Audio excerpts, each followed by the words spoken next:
देवघर तर बनवून झालं, पण ते ऑर्गनाईज कसं करायचं बरं? तर आपल्याला देवघर हे सुंदर पाहिजे असतं आणि त्यामध्ये आपण ज्या वस्तू वापरतो देवांसाठी, देवपूजेकरिता लागणारे अष्टगंध म्हणा, कुंकू म्हणा, इतर जे साहित्य आहे आपण ते खूप सुंदर पद्धतीने ठेवण्याचा प्रयत्न करतो आणि आम्ही तसंच काही वस्तू घेण्यासाठी डी-मार्टला आलेलो आहोत.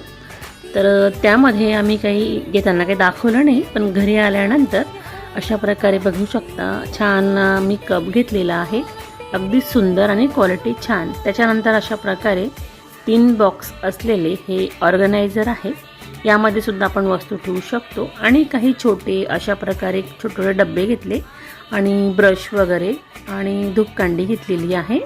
तर बघा मी आणल्यानंतर सर्व असं एका डब्यामध्ये छान म्हणजे पॅक करून ठेवलेलं आहे. अगदी म्हणजे आपल्याला जागाही जास्त लागत नाही. आणि जे ब्रशेस आणलेले आहेत तर हेअर डायसाठी वगैरे आपण यूज करतो ते, आणि जे छोटे डबे आणले त्यांच्यामध्ये अशा प्रकारे गुलाल, बुक्का, हळदी, कुंकू सर्व काही छान ऑर्गनायझर करून आपल्याला ठेवता येतं. आणि काही अशा प्रकारे छान बाऊल आणलेले आहेत वेगवेगळ्या प्रकारामध्ये. अगदी क्वालिटी पण सुंदर आहे, दिसायला अगदी छान वाटले. तर ही छोटीशी खरेदी. त्यानंतर चला आता बघूया आपलं जे देवघराचं ड्रावर असतं त्याच्यामध्ये आपण बऱ्याचशा वस्तू ठेवतोच. तर काही वस्तू ठेवल्या अशा प्रकारे ऑर्गनाईज करून.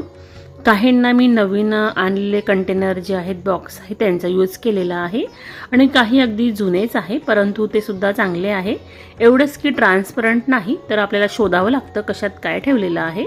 परंतु मला असं आवडतं बरं का की अगदी आपल्या वस्तू छान नीटनेटक्या असाव्यात.